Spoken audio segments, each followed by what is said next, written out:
You mentioned a golf buddy of yours. I think a guy that most Cubs fans, if not all of them, are still like rooting for in the back of our heads just because of the amount of injuries. But Brennan Davis, I mean, how is he looking in terms of just does he look healthy? Does he say he's healthy? I mean, I think all of us can agree that that's a guy that we'd still love to see get a crack at the majors because just his ceiling is so high. Yeah, and that ceiling is still just as high as it's ever been. He's such a big, strong kid, dude, and he's got a great head on his shoulders. He's very committed to what he's doing. Yeah, he's looking healthy. He's looking That's good. exactly where he needs to be. Dude, I will say this: at that alt site in 2020, dude, he was top three toughest outs there, and like Nico probably being number one. Like Nico was there for a little bit. Brennan was there. I mean, there was dudes there. Like Dietrich was there for a little bit. Yep. Wizzy was there for a little bit. Brennan Davis, Miggy and Maya was there. I remember Maya was really good that year. He was hard to get out, but Brennan was like really, really hard to get out at that time. And I remember thinking like this dude's going to be a problem. Like at that time he was only 20 or 21, and he's facing MLB talent, guys that are up and down. So definitely like his ceiling is still there. And honestly, like I wouldn't be surprised if he hits it. He's a big kid. Like he's going to be fun to watch. Yeah, just a guy that I know, especially with the back injury and everything that he's dealt with, like just the pure epitome of just the luck not going his way over the last few years. Yeah. Because I mean, we've seen it in the numbers. I mean, everybody talks so highly of him and what he can do on a baseball field. Just literally, just the injury game has not gone in his favor, and I think a guy that we're all still rooting for. Yeah, I've been there. It's tough. It's just there's just some things that are out of your control. 100%, 100%. Kind of playing along off of that, who's a guy that you worked with either maybe last spring, maybe a guy that you've started working with now down in Arizona a little bit here? Again, that like we need to keep an eye on from the pitching side. I know you said CJ is another guy and Brad, but like who are the guys that maybe if you've worked with the most so far this offseason? Just guys that you've gotten a really good feel for how they're looking kind of coming into camp, what they're working on, stuff like that. Who have been the guys that you've probably seen that throw the most so far down in Arizona? Probably, I mean, the guys who've been in Arizona the longest with me has been Abbott, Ben Brown. I'm kind of having trouble thinking of anybody else. I mean, here in the past week, everyone's starting to get into town, so I'm starting to see more and more people throw. But the two guys that come to mind is like Ben Brown and Abbott because they were here with me pretty much the entire offseason throwing every day. So I'm just going to go back to Ben Brown because he hasn't made his debut yet, but I definitely see it in the foreseeable future. Big kid, throws hard, electric stuff. It's gonna be fun to watch. Trying to maybe dig a little scoop out of you here. You might not know this answer, which is totally fair, but has Ben Brown been told like, hey, prepare to be a starter and a reliever? Or is he working as if he's a starting pitcher right now down in Arizona? I don't have any recollection of conversations like that. I talk to Ben myself and I tell him like we've had conversations on how I came into the big leagues. I was in the bullpen and he's right. He's got a great head on his shoulder. He's always asking questions. So like he's asked me about that, like getting caught up in the big leagues, coming out of the bullpen and then transitioning back to being a starter. I think he's just kind of looking at everything that's in front of him and everything that could be happening. So it's very good questions to be asking. But he's one of them guys I see striving in any role you give him. He's got multiple pitches. He's got stuff that could be a power arm out of the pen. He's got stuff that could be a power arm in the rotation. So he's a great guy to have on your side. Is an Abbott Arizona bullpen just as electric as when he takes the mound at Wrigley Field? Is he like screaming and being just crazy? No, he's not screaming. He's not screaming, but he's hyping himself up. Like he throws a nasty pitch, he'll like whistle. He's like, "That's good."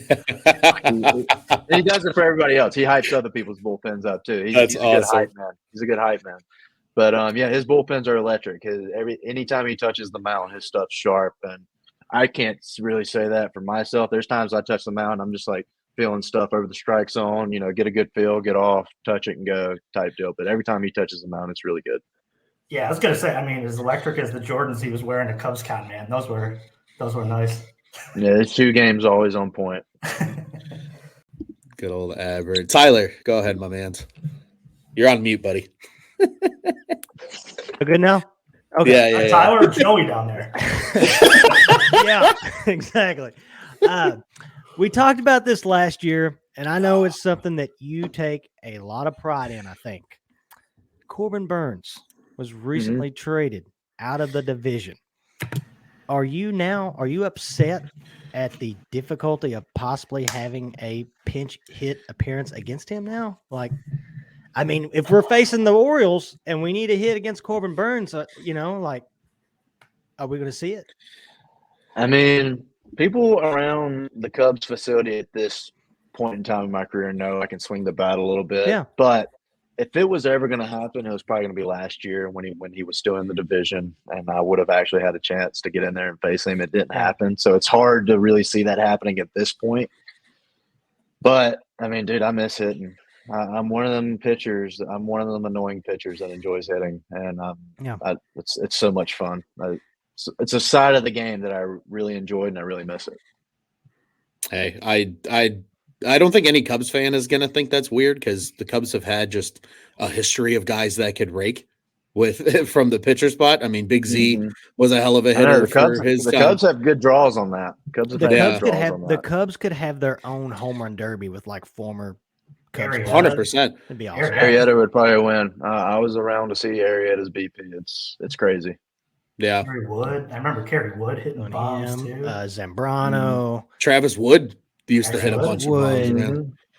Woody was a hell of a hitter. Yeah, Cubs have had a weird stretch with just guys that know how to pitchers that know how to pick up the bat and swing, not the guys that sit up there and take 3 pitches down the middle and walk back to the dugout like some guys do. Juice, you on it? Yeah. So a lot of talk we've had on this show is about how many arms you guys have starter-wise that are quality. So many. Well, I know that you're looking towards being that horse, and we talked about it earlier. What do pitchers think about 6-man rotation? Because I know the game now is saving bullets, saving arms, getting into the bullpen. What's your thoughts on 6-man rotation?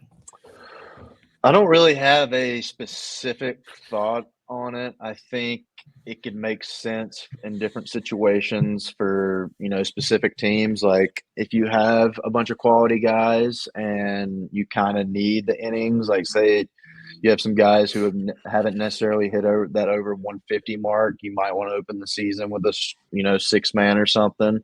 So I don't really have a specific, I'm in on 6-man or I'm out on 6-mans. I think it just depends on the team and the situation and what's going on. I gotcha. Yeah, and Darren brought up a really good question here earlier. It just kind of follows up on that one. He says, with the possibility of the Cubs potentially adding another starter, do you think there could be such thing as too many lefties in the rotation, or do you think right now where it stands with probably 3 of you? Obviously, we don't know for certain yet. Outside of probably you, Tyone, Shota, that 5th spot feels kind of up for grabs still behind Kyle, but presumably it could be Jordan Wicks.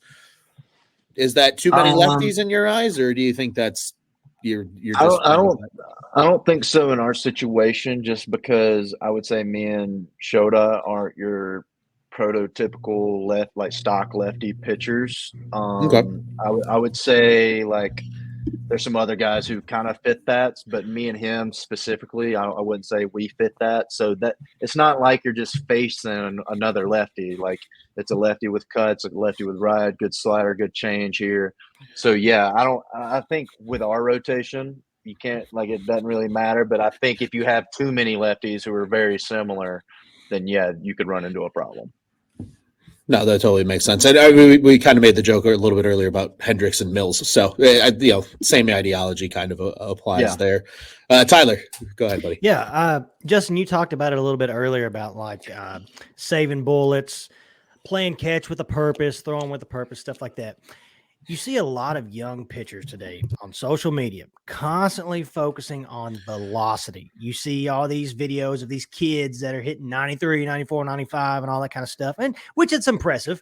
But what's your thoughts and advice to those kids that are maybe not as experienced in the game and are focusing on stuff like that? I think there is definitely a place for it. You want to be able to maximize your body and your potential to throw as hard as you possibly can and stuff. That's very important. Like, you want to be strong, you want to be durable, you want to be flexible, all those things that come with throwing hard. It's by far not the most important thing. I think what's more important is setting yourself up to have a healthy 162. I think that's far more important. I think there can be a lot of injuries and a lot of like bad things that come with chasing velocity, like constantly just trying to chase a PR, like constantly wanting to throw harder. It just causes a lot of stress on your shoulder over time. And I kind of go the other way, where like I'm going to save my bullets, and when I do need to reach back for 93 to 95, whatever the case may be that day, I can do it and know that it's there, and know like my arm is in a good spot to take on. Like, there's situations in games where like I need to go through a whole inning and like kind of unload the tank. Like, I need to get these 3 outs, and I start reaching back for more. It just kind of depends. Yeah. But I would say, guys that just go out there and just blow it out every single pitch, like, just naturally you're putting yourself in a little more vulnerable position.